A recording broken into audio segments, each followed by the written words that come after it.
এবার বুঝতে পারছেন? এই মাছের মাথা আর ভাত আপনার ছিল না, এটা ছিল আমার এঁটো ভাত। আসলে ভাই আমি বুঝতে পারিনি, আমার ভুল হয়ে গেছে।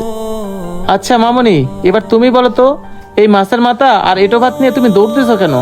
আঙ্কেল, আমি তো এতিম। আমি কোনো হোটেলে গেলে কেউ আমাকে খাবার দেয় না, উল্টা আরো আমাকে দূর দূর করে তাড়িয়ে দেয়।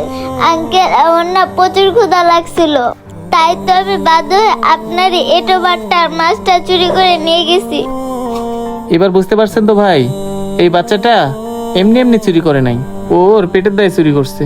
সত্যি কথা বলতে কি ভাই, আপনারা আর আমার মতো লোকেরা যদি এইসব বাচ্চাদের একটু সহানুভূতি দেখাইতো, তাহলে এরা রাস্তাঘাটে অবহেলিত হতো না, আর এমন চুরিও করতো না।